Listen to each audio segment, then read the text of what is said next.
Hello दोस्तों, क्या हाल चाल भाई, क्या हाल चाल। एकदम मस्त होंगे और बिंदास होंगे। तो भैया सारे के सारे बच्चे सही है या नहीं है, एक बार जरूर छोटा सा इमोजी भेज दीजिए, कमेंट में लिख दीजिए यस सर मैं बिल्कुल ठीक हूँ। ठीक है मेरे भाई, तो उम्मीद करता हूँ सारे बच्चे बेहतरीन होंगे, स्वस्थ होंगे और मस्त होंगे। तो चलिए, आपको तो पता ही है भैया, छुट्टी खत्म हो चुकी है, अब जुलाई आ चुकी है। तो अगर आप भी जुलाई से पढ़ना चाहते हैं, मैथ्स आपने सीखा है या नहीं सीखा है, आप कमजोर हो या नहीं हो, फर्क नहीं पड़ता मेरे भाई। यहाँ पर मैं आपको बिल्कुल जीरो लेवल से मैथ्स सिखाने वाला हूँ। ठीक है, तो चलिए आज हम जो है चैप्टर 4 का हमने एक्सरसाइज प्रश्नावली 4.1 हमने शुरू कर ली थी। पार्ट 1 आपको लिंक में मिल जाएगा। आज हम पार्ट 2 करेंगे, जो कि बहुत इंपॉर्टेंट है एग्जाम के हिसाब से। ठीक है, तो चलिए देरी न करते मेरे भाई, करते हैं क्लास को शुरू। भाई छोटी सी रिक्वेस्ट हाथ जोड़ के है कि भाई थोड़ा सा टाइम अपने भाई को देना और देखना कितने अच्छे तरीके से आपको सिखा दूंगा। ठीक है भाई, बस थोड़ा सा टाइम आपसे रिक्वेस्ट है मेरे भाई, व्हाइट बोर्ड देख के भाग मत जाना। तो चलिए देरी न करते हो, फटाफट करते क्लास को शुरू। तो मेरे भाई हमने जो सवाल लिया है, यहाँ पर दूसरे सवाल का पहला पार्ट है। तो इसमें क्या है कि इसमें आपको पहले दूसरे सवाल में क्या बताया गया है, पूछ रहे हैं आपसे कि निम्न स्थितियों को द्विघात समीकरण के रूप में निरूपित कीजिए। तो जो आपको स्थिति दे रखी है, जो भी आपको ये तरीका दे रखा है, ये क्वेश्चन दे रखा है, इसको आपको द्विघात समीकरण में बनाना है। ठीक है, तो चलिए शुरू करो मेरे भाई। चलिए शुरू करते, थोड़ा सा ध्यान रखना बस। क्या है पहला प्रश्न मेरे भाई, कहता है एक आयताकार भूखंड। तो कैसा है भैया, आयताकार है। भूखंड बोले तो खेत, मैदान ले लो, है ना। आयताकार भूखंड खेत का क्षेत्रफल 528 मीटर स्क्वायर है। तो क्षेत्रफल दे रखा है मेरे भाई, एक एक चीज को डिटेल में बताता चलूंगा।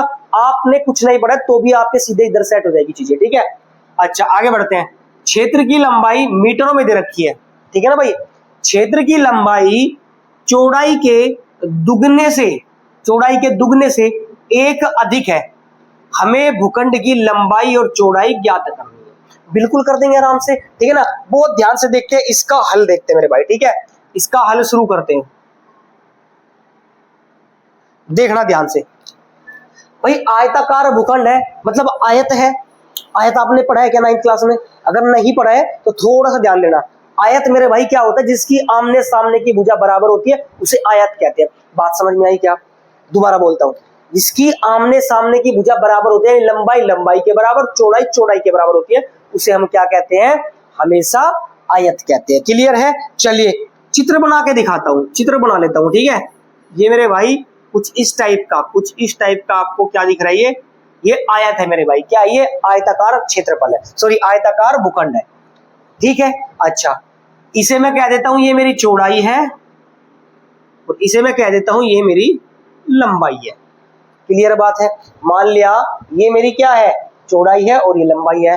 अब भैया ध्यान रखना कि ये लंबाई जो है इसके बराबर होती है, यानी जितनी ये होगी उतनी ये। अगर ये 10 मीटर है तो ये भी 10 मीटर, ये 20 मीटर है ये भी 20 मीटर, ये 5 सेंटीमीटर तो ये भी 5 सेंटीमीटर। क्लियर है? दोनों बराबर होते हैं। और ये वाली साइड इस साइड के बराबर होती है, यानी चौड़ाई के बराबर होती है। ये 5 होगी, ये 5, ये 10 होगी, ये 10। क्लियर है? समझ आ गया आयत का हिसाब? चलो मेरे भाई इतना ही याद रखो। अब उसने क्या दिया है, क्षेत्रफल दिया है। तो क्षेत्रफल मेरे भाई अंदर का होता है क्षेत्रफल। ठीक है मेरे भाई, कितना दिया है? 528 मीटर स्क्वायर दिया है।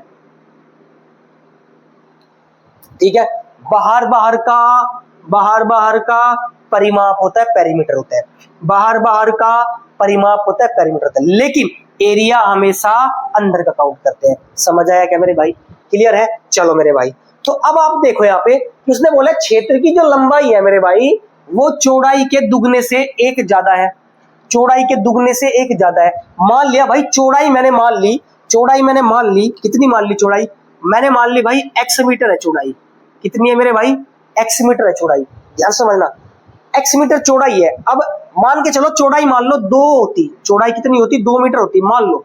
ऐसा सोच लो, उसने कहा चौड़ाई के जो लंबाई है हमारी, जो लंबाई है वो चौड़ाई के मतलब क्या होता है, यहाँ पे मल्टीप्लाई लगा दो, दुगना तो वैसे भी 2 गुना ही होता है भैया। को चौड़ाई के दुगने से एक ज्यादा है, एक ज्यादा बोले तो 1 प्लस करना पड़ेगा। क्या बात थोड़ी बहुत समझ में आई क्या? और समझो, मान लिया कि चौड़ाई जो है 4 मीटर होती, उसके दुगने से, दुगना बोले तो 2 गुना, उससे एक ज्यादा है, तो क्या ये वाली सिचुएशन बनती? क्या मैं ऐसे लिख सकता हूं, अगर मेरी 8 मीटर है उसके 3 गुने से 3 गुना मतलब 3 से गुना, 2 कम है, 2 कम मतलब माइनस।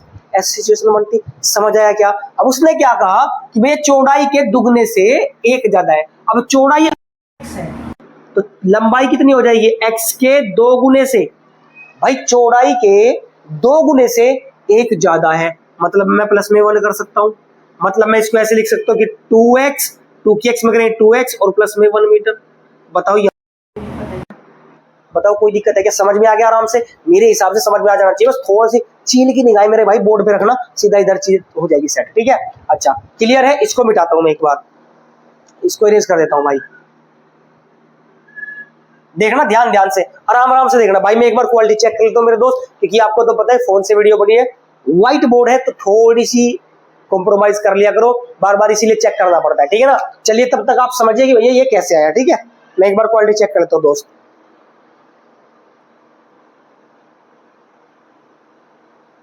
तो क्वालिटी में कोई दिक्कत नहीं, थोड़ी सी हल्की सी है लेकिन चल जाएगी, कोई टेंशन नहीं। ठीक है मेरे भाई, चलो तो यहां तक कोई दिक्कत है? चलो नहीं है दिक्कत, आगे बढ़ते हैं। तो हम लोग क्या करेंगे भाई? मानेंगे, नहीं पता तो मानेंगे। माना आयताकार भूखंड,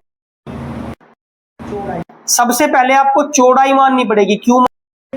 ऐसा आपको जैसा सवाल में दिया है उस हिसाब से आपको, उसने कहा चौड़ाई के दुगने से 1 ज्यादा है। कौन?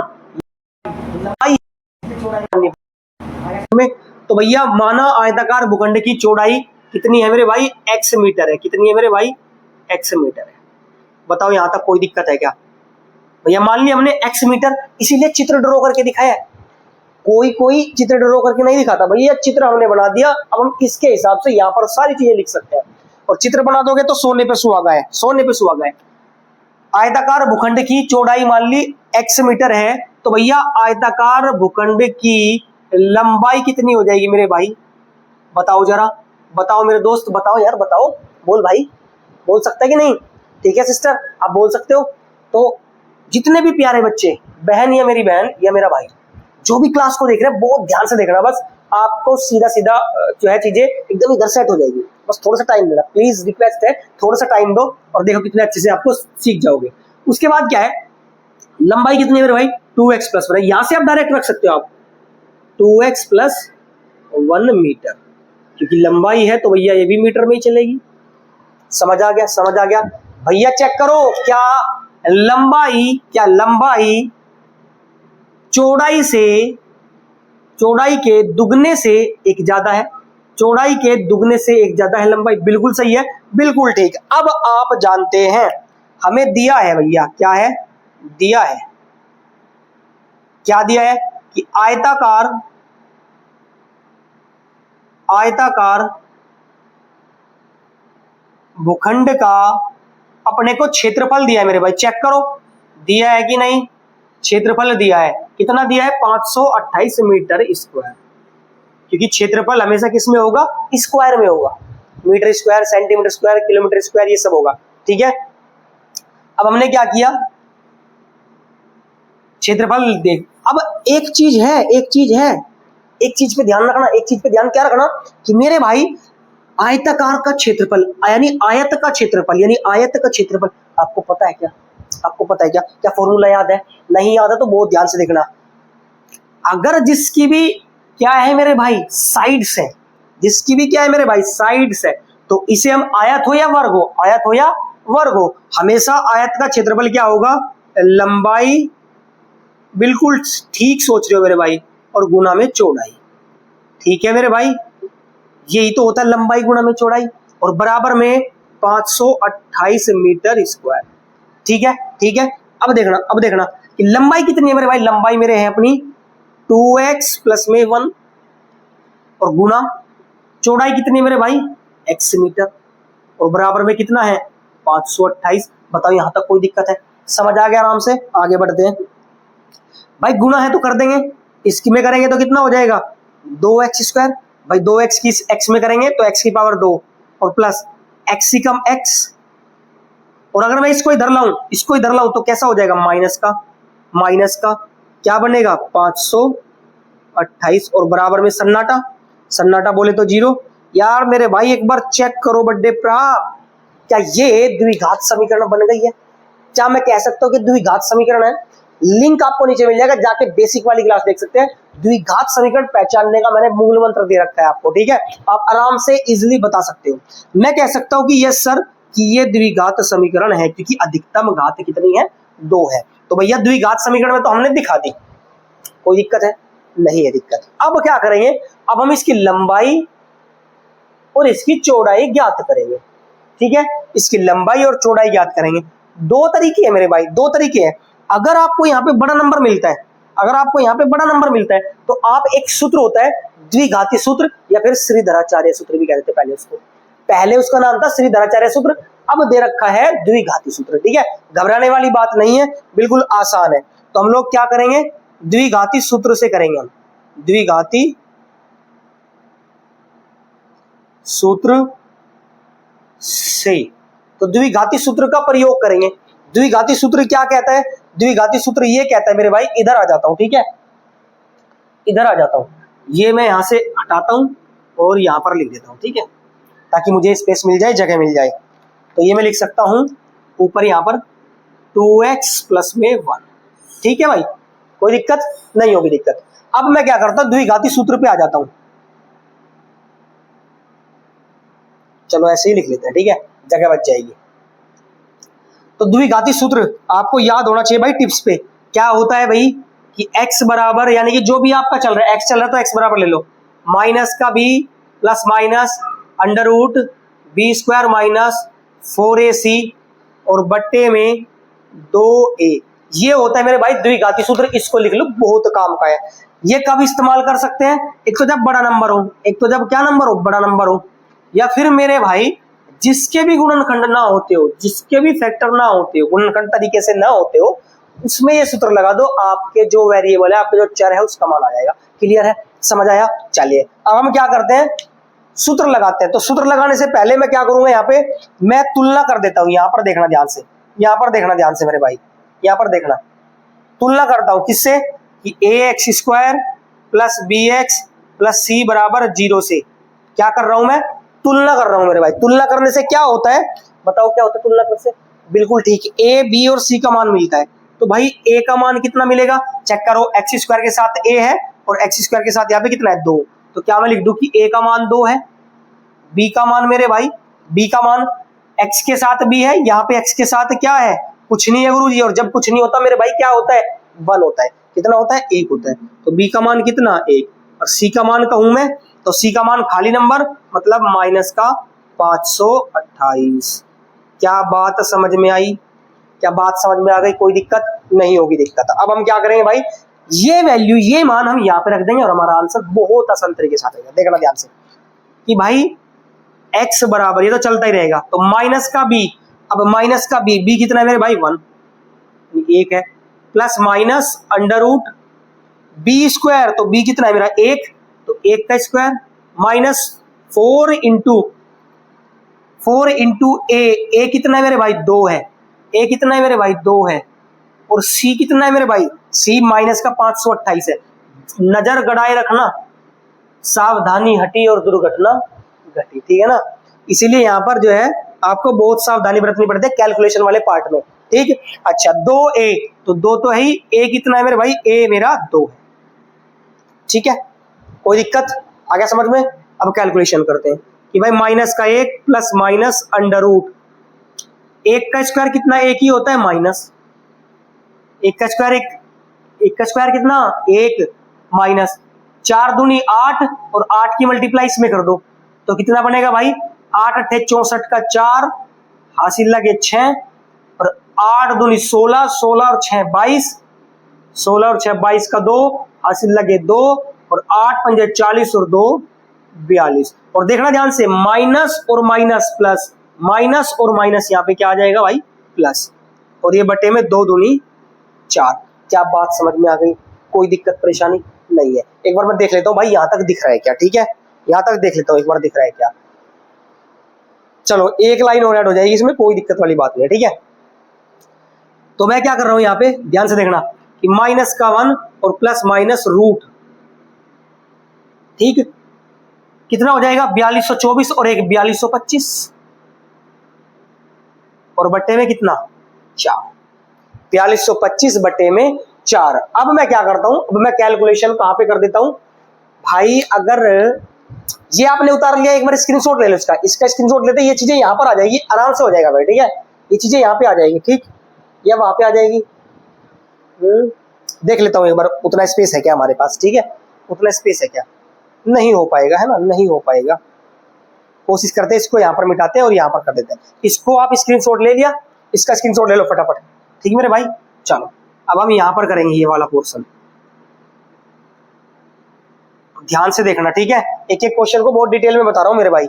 अब हम क्या करेंगे यहाँ पे, ये मैं क्या करता हूं जरा, इसको यहाँ पर एक मैं बॉक्स बना देता हूं इस तरीके से, ताकि ये थर्ड पार्ट है, यहां से ये यहाँ पे आ रहा है, ठीक है।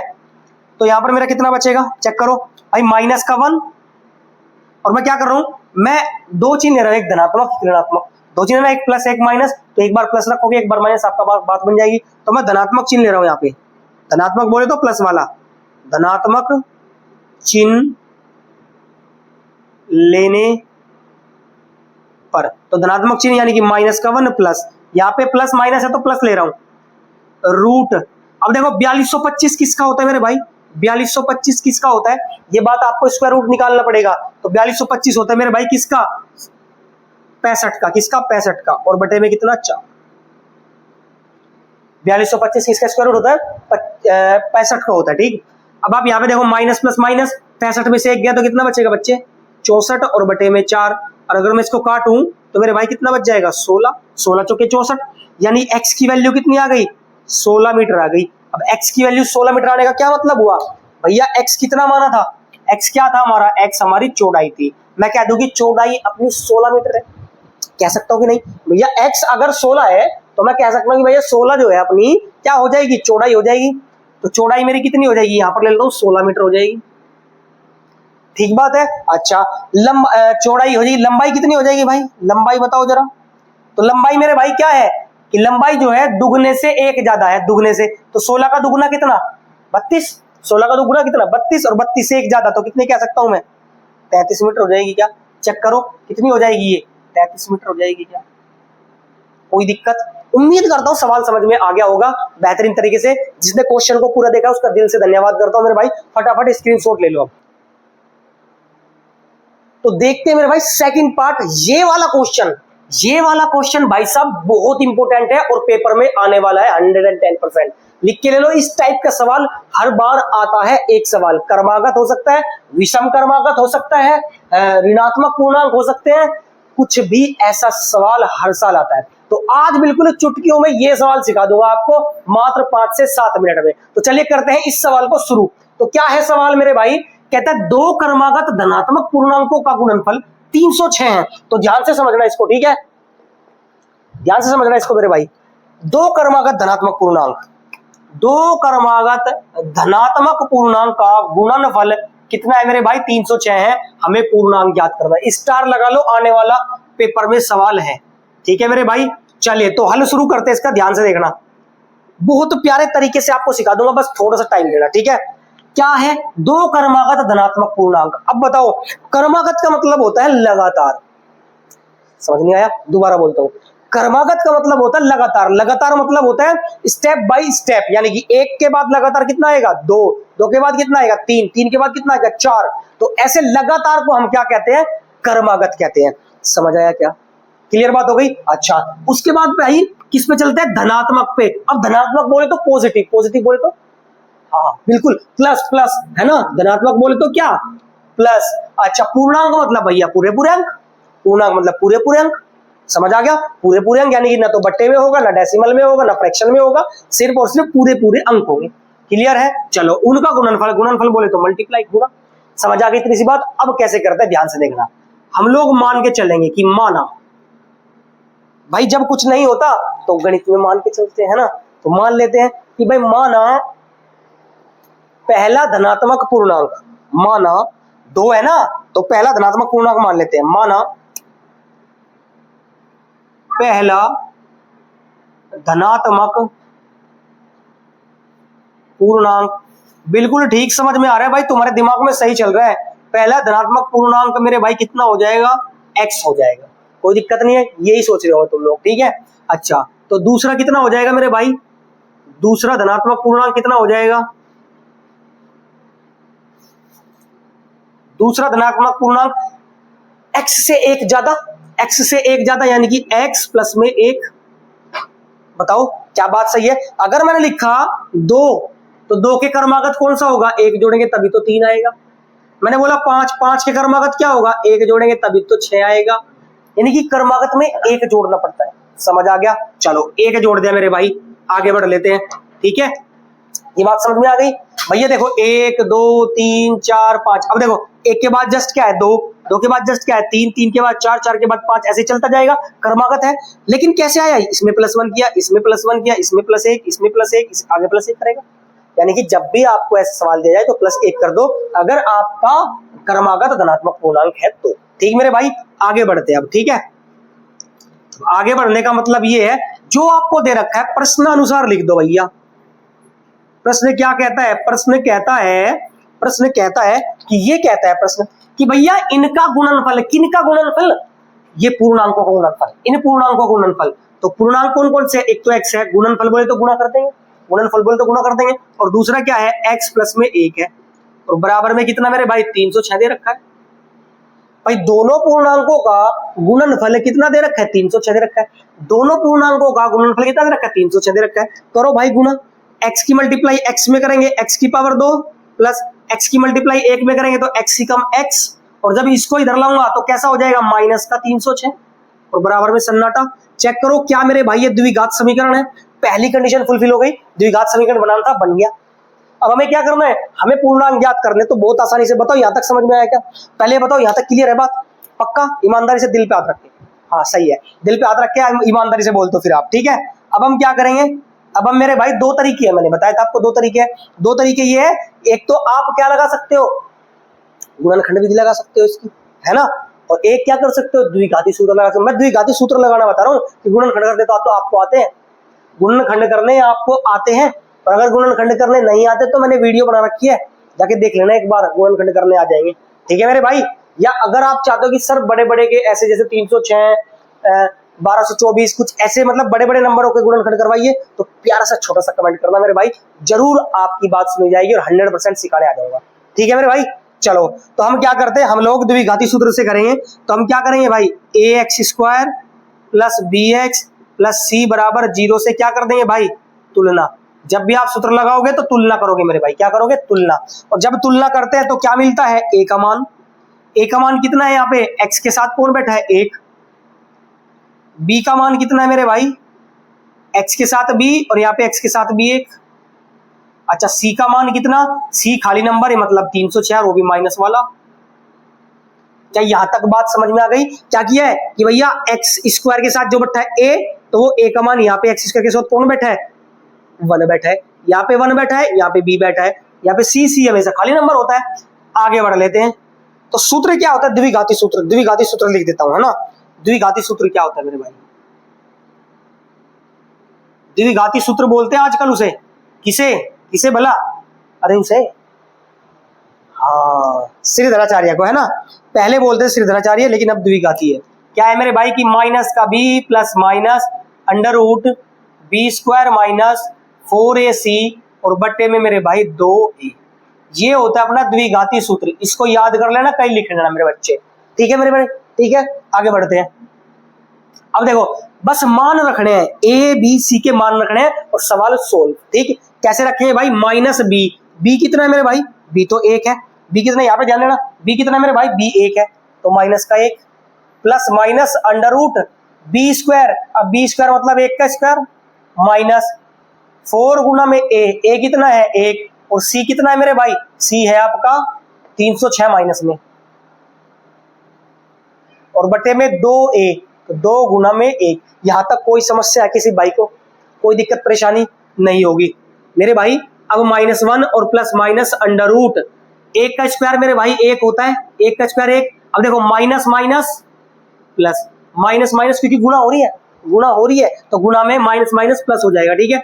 4 ही कम 4, और 4 की जब करेंगे इसमें तो कितना आ जाएगा, 4 6 24 और 4 3 12, 1224, और बटे में 2 ही कम 2, 2 एकम 2, कितना बनेगा चेक कर लो, माइनस का 1 प्लस माइनस अंडर रूट 1224 और एक 1225 और बटे में कितना 2। क्या करोगे मेरे भाई, धनात्मक चिन्ह ले लो, है ना, धनात्मक चिन्ह लेने पर, जब धनात्मक चिन्ह लूंगा मेरे भाई, जब धनात्मक चिन्ह लूंगा तो क्या हो जाएगा यहाँ पे, ये हो जाएगा माइनस का 1 और प्लस में अंडर रूट 1225 और बटे में कितना 2। ठीक है मेरे भाई, ठीक है मेरे भाई। अब 1225 किसका स्क्वायर रूट होता है, 1225 किसका स्क्वायर रूट होता है भाई साहब, 1225 होता है 35 का स्क्वायर रूट, किसका 35 का, तो प्लस कितना हो जाएगा 35 और बटे में कितना 2। 1225 किसका होता है 35 का, तो कितना हो जाएगा यहाँ पर माइनस प्लस माइनस यानी 34 और 34 बटे में 2, मतलब मैं काट के कह सकता हूँ कि 17 हो जाएगा। बताओ क्या मैं काट के कह सकता हूँ कि 17 हो जाएगा, क्लियर है। अब 17 क्या है, 17 मेरा x है, ये मैं x की वैल्यू निकालता हूं। अगर 17 पहला धनात्मक पूर्णांक है तो अगला क्या होगा मेरे भाई, बिल्कुल ठीक 18 होगा। एक जोड़ देंगे तो मेरे भाई अगला क्या हो जाएगा, अगला नंबर हो जाएगा 18। समझ में बात आ गई क्या, समझ में बात आ गई। उम्मीद करता हूं प्रश्न बहुत तरीके से समझ में आ गया, आपको हल आसानी समझ में आ गया होगा।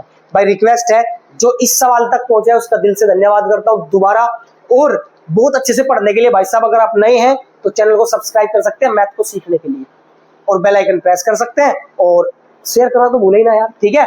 चलिए तो इसको स्क्रीनशॉट ले लीजिए भाई, बहुत प्यारा क्वेश्चन है, इंपॉर्टेंट क्वेश्चन है, ठीक है। ले ले स्क्रीनशॉट, देरी ना करते चलते हैं फटाफट थर्ड पार्ट पे। तो थर्ड पार्ट क्या कहता है इसका, सेकंड का थर्ड पार्ट। तो देखिए अगर आपको अच्छा लगता है तो जरूर चैनल सब्सक्राइब करें मेरे भाई, अगर लगता है कि मेहनत कर रहे हैं भाई जी, ठीक है। तो चलिए अगले सवाल पे चलते हैं, थर्ड पार्ट पे देखते हैं मेरे भाई इसका थर्ड पार्ट। थर्ड पार्ट क्या है, आयु वाला। तो ये प्रश्न भी आप आराम से 5 से 7 मिनट में समझ सकते हो बेहतरीन तरीके से। एज पर आधारित प्रश्न आता है, आ जाता है कई बार से, ठीक है ना। तो प्यारा सा क्वेश्चन है, छोटा सा क्वेश्चन है, बेहतरीन क्वेश्चन है, ठीक है। तो चलिए ऐसे क्वेश्चन को सोल्व करने के लिए आराम से देखेंगे, ठीक। क्या है प्रश्न में, कहता है रोहन की माँ उससे 26 वर्ष बड़ी है। तो दो लोग हैं, रोहन और उसकी मम्मी, दो लोग हैं इसमें, एक रोहन है एक उसकी मम्मी है। तो कहता है रोहन की माँ उससे 26 साल बड़ी है, उनकी आयु वर्षों में है, का गुणनफल यानी उनकी आयु का गुणनफल अब से 3 वर्ष पश्चात, मतलब 3 वर्ष बाद 360 हो जाएगा। तो रोहन की वर्तमान आयु हमें ज्ञात करनी है, क्लियर है। तो भैया मान के चलते हल में, है ना, मान सकते हैं, कोई दिक्कत नहीं, मान सकते हैं, मानते हैं। ध्यान से देखना, बहुत ध्यान से देखना, आराम आराम से, ठीक है, आराम आराम से। कहता है रोहन की माँ, तो किसकी वैल्यू बतानी है, किसकी, सॉरी वैल्यू कह रहा हूं, किसकी उम्र बतानी है, रोहन की उम्र बतानी है। तो रोहन की मानेंगे, तो माना रोहन की वर्तमान आयु कितनी मान लू मेरे भाई, कितनी मान लू, x वर्ष मान लू, कितनी मान लू मेरे भाई, x वर्ष है। मैंने मान लिया रोहन की जो उम्र है वो x साल है।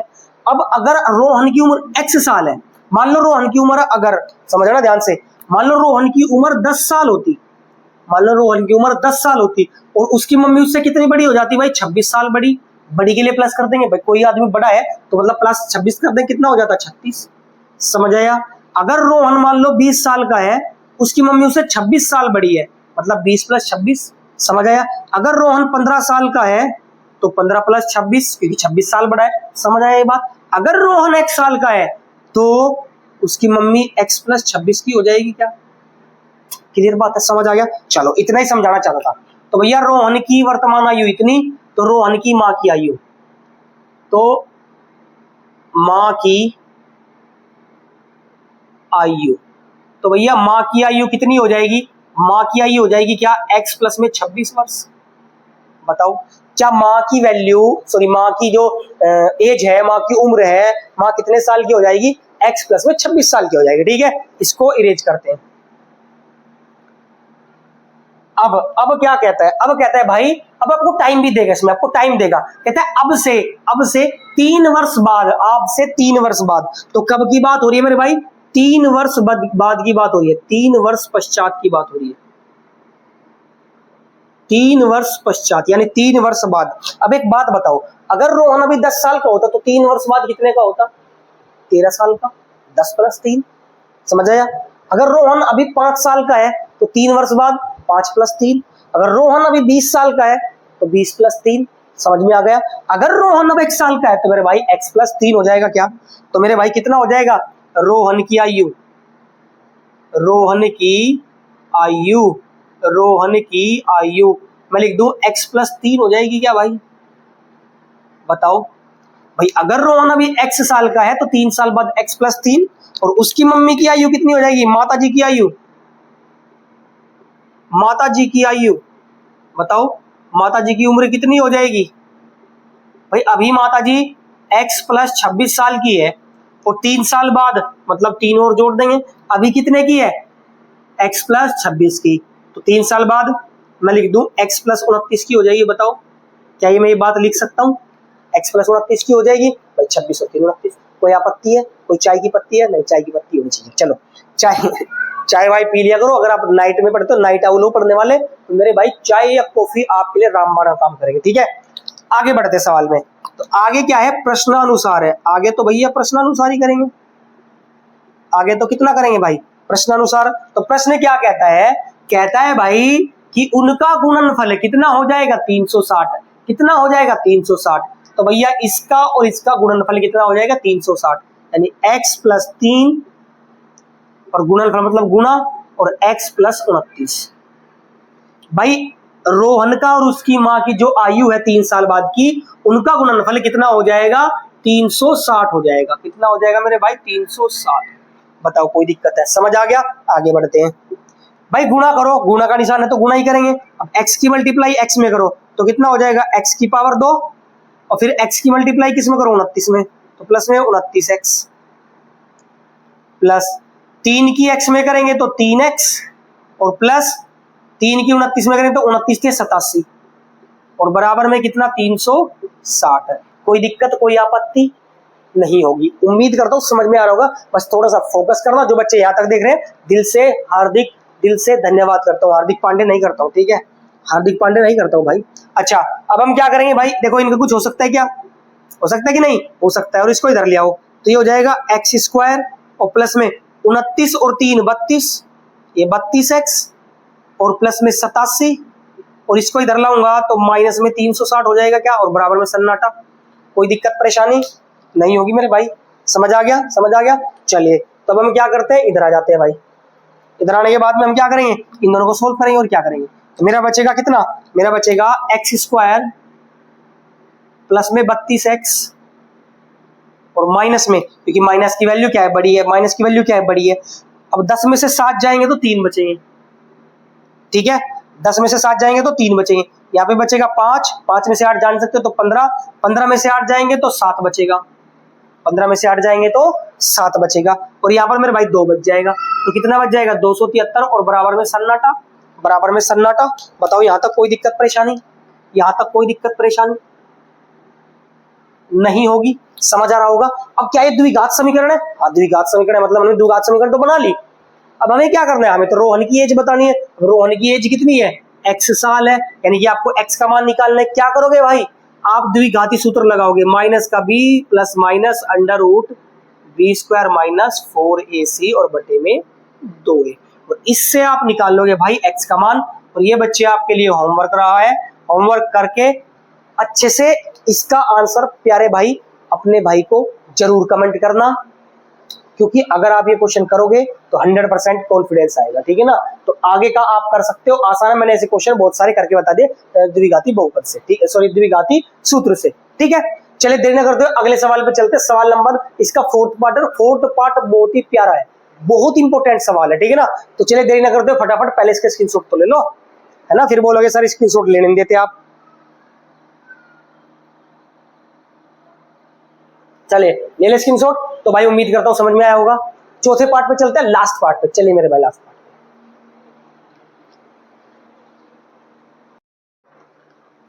तो देखते हैं मेरे भाई इसका 4th पार्ट। ये वाला प्रश्न बहुत ज्यादा इंपॉर्टेंट है। रेलगाड़ी वाला सवाल बहुत टफ लगता है बच्चों को, लेकिन आसान भाषा में आपको सिखाने आया हूं मेरे भाई। आसान भाषा में ये वाला सवाल भी देख लेते हैं। चलिए शुरू करते हैं फटाफट। बस थोड़ा सा टाइम देना अपने भाई को, बस थोड़ा सा। ठीक है, चलिए तो क्या है सवाल? सवाल देख लेते हैं। इंपॉर्टेंट सवाल है, इंपॉर्टेंट सवाल है भैया, स्टार लगा लो, बहुत ज्यादा इंपॉर्टेंट है। क्या है सवाल? कहता है एक रेलगाड़ी 480 किलोमीटर की दूरी समान चाल से तय करती है।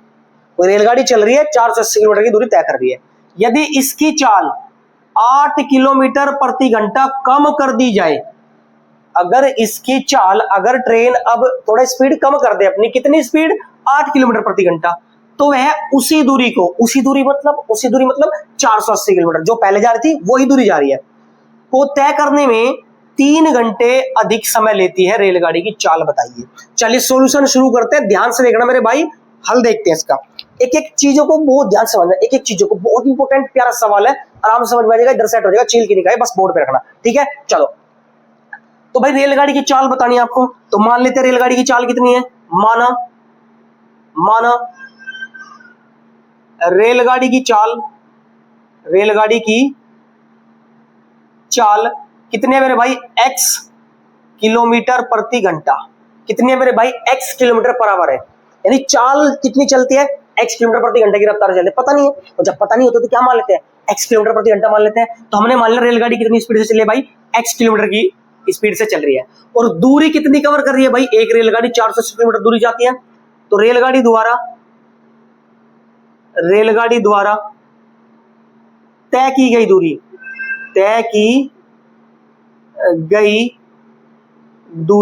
भैया कितनी है, 480 किलोमीटर है क्या, बताओ। 480 किलोमीटर गाड़ी जा रही है, और 480 किलोमीटर गाड़ी जा रही है, तो इसका क्या मतलब है, आपने साइंस में एक फॉर्मूला पढ़ा होगा, विज्ञान में, कि मेरे भाई चाल बराबर होता है दूरी बटे समय। एक ऐसा सूत्र पढ़ा है क्या मेरे भाई, चाल बराबर दूरी बटे समय, पढ़ा है कि नहीं। और अगर मैं यहाँ पे समय निकालूं तो क्या मैं समय बराबर लिख सकता हूं दूरी बटे में चाल, बताओ, क्या मैं दूरी बटे में चाल लिख सकता हूं। गुरुजी समय क्यों निकालना है, क्योंकि मेरे भाई वो समय की बात करेगी, 4 घंटे ज्यादा लेती है, मतलब अभी कुछ समय ले रही होगी, उसके बाद ज्यादा कुछ समय ले रही होगी, समझ में आया। तो समय की बात, इसलिए हमने समय निकाला। तो हम लोग क्या करेंगे, यहाँ पे हम लोग समय निकालेंगे, क्या निकालेंगे, रेलगाड़ी द्वारा लिया गया समय,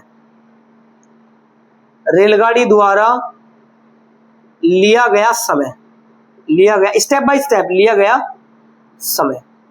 तो समय मान लो t है भैया, t1 मान लो, क्योंकि दो तरीके से गाड़ी चल रही है, एक तो कम स्पीड कर रही है और एक नॉर्मल स्पीड से चल रही है, ठीक है ना। तो क्या हो जाएगा, t1 बराबर क्या हो जाएगा, दूरी बटे चाल। अब दूरी कितनी है मेरे भाई, 480 किलोमीटर, ठीक है, और चाल कितनी है मेरे भाई, x किलोमीटर प्रति घंटा, किलोमीटर से किलोमीटर खत्म, तो कितना बच जाएगा मेरा t1 मेरे भाई, 480 और बटे में x घंटे। क्या बात यहां तक समझ में आ गई, क्या बात यहां तक समझ में आ गई। हमने क्या किया, हमने नॉर्मल ट्रेन चल रही है x किलोमीटर के हिसाब से, 480 किलोमीटर जा रही है, तो हमें पता चल गया भैया इतने टाइम में जाएगी, इतना समय लेगी वो जाने में, क्लियर बात है। अब आगे बढ़ते हैं, अब कंडीशन नंबर, शर्त नंबर 1 ले लो यहाँ पे, है ना, ये शर्त नंबर 1 है, ये क्या है मेरी, शर्त नंबर 1 है। अब आ जाओ शर्त नंबर 2 से, शर्त नंबर 2 से। दूसरी शर्त क्या कहती है, दूसरी शर्त कहती है, यदि इसकी चाल, किसकी चाल, रेलगाड़ी की चाल, यदि इसकी चाल 8 किलोमीटर प्रति घंटा कम कर दे। अभी चाल कितनी थी इसकी, x किलोमीटर है, 8 कम कर दो तो x माइनस 8 कह सकता हूं क्या, बताओ। अगर चाल 10 किलोमीटर प्रति घंटा होती, 8 कम कर दो 10 माइनस 8 कह सकता हूं क्या। अगर चाल 20 किलोमीटर प्रति घंटा होती तो 20 माइनस 8 कह सकता हूं क्या। अगर चाल 40 किलोमीटर प्रति घंटा होती तो 40 माइनस 8 कह सकता हूं क्या। समझ में आया, पक्की बात है। तो भैया अब रेलगाड़ी की चाल कितनी हो जाएगी, अब रेलगाड़ी की चाल, रेलगाड़ी की चाल कितनी हो जाएगी भाई, x माइनस, सॉरी उल्टा कर दिया भाई, पहले x थी 8 कम कर दिया तो x माइनस 8 किलोमीटर प्रति घंटा हो जाएगी क्या, बताओ। ये बात लिख दो, क्या लिख दो कि भैया 8 किलोमीटर प्रति घंटा चाल क्या होती है, कम होती है, चाल कम होने पर ये बात है कि 8 किलोमीटर चाल अगर कम हो गई तो भैया रेलगाड़ी की चाल अब कितनी बचेगी, x माइनस 8 किलोमीटर। अच्छा दूरी कितनी है भैया, उसी दूरी को, उसी दूरी का मतलब क्या कि वही 480 किलोमीटर वाली दूरी, उसी दूरी मतलब 400, यानी पहले जितनी जा रही थी अभी भी उतनी जा रही है, ठीक है। तो दूरी कितनी हो जाएगी, यहाँ पर मैं दूरी लिख देता हूँ सिंपल, कितनी है मेरे भाई, अभी भी 480 किलोमीटर ये तय करेगी क्या, क्लियर बात है। अब जब वो इतनी चाल से चलेगी और दूरी इतनी करेगी, अब कुछ टाइम लेगी, दोबारा से चली है, अब दोबारा से टाइम लेगी, तो मेरे भाई टाइम दूसरा क्या लेगी, अब आप लिख लो समय, समय मतलब T2, T2 मतलब T2 दूसरा समय है।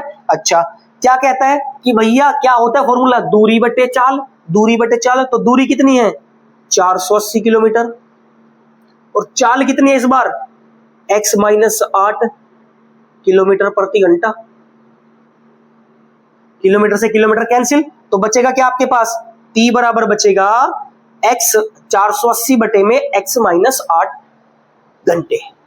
आई बात समझ में, मतलब आप एक बात बताओ, अगर अगर चाल कम हो इंसान की तो ऑटोमेटिक टाइम ज्यादा लेगा क्या, बताओ बताओ बताओ, समझ आया भाई। अगर मैं बहुत स्पीड से चल रहा हूं तो जल्दी पहुंचूंगा, टाइम कम लगेगा, लेकिन अगर मैं स्लो मोशन में चल रहा हूं तो इसका मतलब क्या है, टाइम ज्यादा लगेगा, टाइम ज्यादा लगेगा। बात समझ में आ रही है, यही चीज इस्तेमाल करने वाला है, ध्यान से देखना मेरे भाई, ठीक है। ये फॉर्मूला याद रखना कि चाल बराबर दूरी बटे समय, यहां से आप दूरी निकाल सकते हो, समय निकाल सकते हो, कुछ भी निकाल सकते हो, चाल वगैरह, ठीक। इधर आ जाते हैं मेरे भाई, इधर आ जाते प्यारे लाल। तो अब कहता है कि भाई टोटल टाइम कितना हो गया, लिया गया समय, अब लिया गया समय ले लो आप, है ना, देखो यहां पर रेलगाड़ी द्वारा लिया गया समय, ध्यान से देखना, पहले कितना ले रहा था 480 बटे में x, ठीक, अब कितना ले रहा है इतना, अब पहले 480 ले रहा था, नॉर्मल स्पीड से जा रहा था, अब कम स्पीड हुई तो 3 घंटे ज्यादा ले लिया, किससे 3 घंटे ज्यादा लिया, पहले से। मान लो पहले अगर वो 12 घंटे में जा रहा था, ठीक है, अब स्पीड कम करी है, तो स्पीड कम करी है तो अब क्या जाएगा, स्पीड कम कर दी तो वो लेट जाएगा, यानी कि 3 घंटे ज्यादा लगेगा उसको। अब अगर वो पहले यही चीज इतने किलोमीटर की दूरी पहले वो कितने में जा रहा था, 3 घंटे ज्यादा लग रहे हैं, तो 15 + 3, समझ आया। अगर 17 घंटे लग रहे थे पहले, तो 17 + 3, क्लियर है बात। और अगर अगर अगर पहले कितना टाइम लग रहा था, पहले 480 बटे में x, तो अब मैं क्या कह सकता हूं कि 480 बटे में x से कितना ज्यादा टाइम लग रहा है मेरे भाई, 3 घंटे ज्यादा लग रहे हैं, 3 घंटे ज्यादा लग रहे हैं। और कितना टाइम लिया है, अब जब स्पीड कम हो गई 480 और बटे में x माइनस 8 घंटे, क्लियर बात हो गई, क्योंकि टाइम दोनों हमने क्या कर दिए, बराबर ले दिए। या फिर आप ऐसे भी लिख सकते हो, कोई दिक्कत वाली बात नहीं है कि भैया T2 माइनस T1 बराबर 3, T2 माइनस T1 बराबर 3, यानी पहले वाले से ज्यादा ले रहा है, ठीक है, ऐसे भी लिख सकते हो, कोई दिक्कत नहीं है। आगे बढ़ते हैं कि भैया पहले जितना टाइम ले रहा था अब उससे 3 घंटे ज्यादा ले रहे हैं, क्यों, क्योंकि स्पीड कम कर दी तो टाइम भी ज्यादा लेगा। समझ में आया क्या, स्पीड कम करेगा तो टाइम ज्यादा लेगा। तो रेलगाड़ी द्वारा लिया गया समय कितना था भाई, 480 बटे में x था। अब कहता है उससे 3 घंटे ज्यादा लेगा, 3 घंटे ज्यादा लेगा उसी स्पीड को कवर करने में, क्लियर है। चलो अब हम क्या करते हैं मेरे भाई, इसको उधर भेज देते हैं, इसको इधर भेज देते हैं, तो ये कितना हो जाएगा मेरा, ये हो जाएगा 480 और बटे में x माइनस 8, इसको उधर भेज दो तो कितना हो जाएगा, माइनस का 480 और बटे में x, और बराबर में कितना बचा रहेगा 3, ठीक है। मैंने इसको उधर भेज दिया, बराबर में प्लस का 3 है तो प्लस का 3 है। अब हम क्या करेंगे मेरे भाई, इसका हम क्या कर सकते हैं, एलसीएम ले सकते हैं, तो कितना आ जाएगा एलसीएम, x और x माइनस 8, भाई इन दोनों की गुणाई तो एलसीएम होती है, इन दोनों की गुणाई तो एलसीएम होती है, ठीक है। तिरछी मल्टीप्लाई इसकी यहां पर और इसकी यहां पर, तो 480 की x में करूंगा तो 480x, और माइनस 480 की x में करूंगा तो 480x, और माइनस माइनस मेरे भाई प्लस, इस बात का ध्यान रखना, माइनस माइनस प्लस, तो 8 0 0, 8 8 64 का 4, हासिल लगे 6, 8 चौक 32 और 6 38, तो इसको थोड़ा सा 3840 लिख देता हूं, है ना, 3840, और बराबर में मेरे भाई 3, क्लियर बात हो गई, समझ आ गया। हमने क्या कर दिया, एलसीएम लेके तिरछी गुणा कर दी, ठीक। अब हम क्या करेंगे भाई, नीचे वाले की गुणा कर लेंगे। अब एक बात ध्यान रखो कि भाई मेरे यहाँ पर 480x और यहाँ पर भी 480x, माइनस है, खत्म, कहानी खत्म। तो कितना बचा ऊपर बचा मेरा 3840, और यहाँ पर मैं गुणा कर दूंगा तो x की मल्टीप्लाई x में करूंगा तो x स्क्वायर, और माइनस x की 8 में करूंगा तो 8x, और बराबर में कितना मेरे भाई 3। कोई दिक्कत परेशानी नहीं होगी। अब 1 में है तो क्या कर सकते हैं, तिरछी गुणा कर लो भाई, तिरछी गुणा इसकी इधर और इसकी इधर तो करो।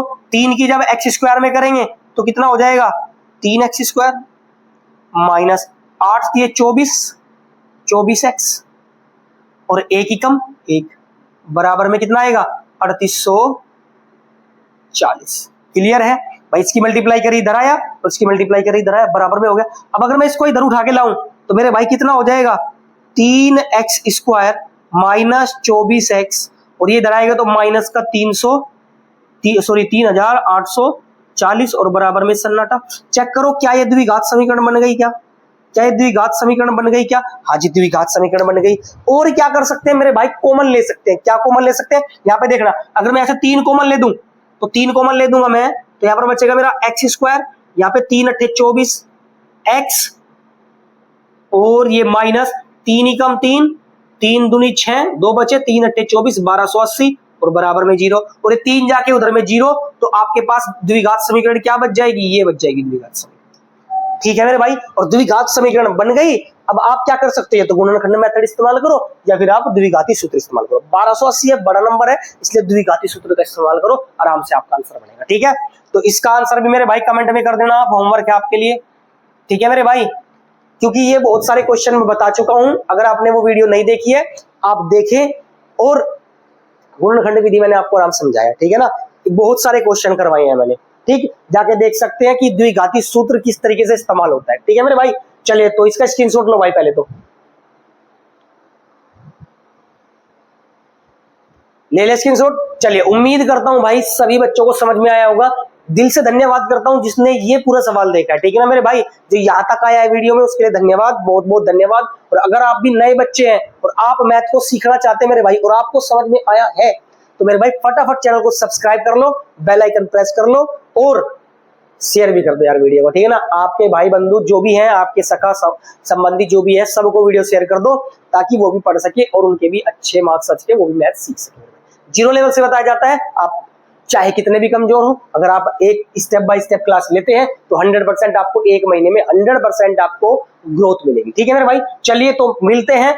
आज हमने ये वाली जो है एक्सरसाइज भी पूरी कर ली है, ठीक है मेरे भाई। इसी सवाल के साथ में 4.1 क्लियर हो चुकी है, ठीक है। पहला पार्ट लिंक में मिलेगा, दूसरा पार्ट ये था, ठीक। अब चलेंगे हम 4.2 की तरफ, ठीक है ना, अगली क्लास में, अभी नहीं अगली क्लास में, ठीक है। तो चलिए पढ़ते रहिए, ऑल द वेरी बेस्ट, जय हिंद जय भारत, मिलते हैं। थैंक यू दोस्तों।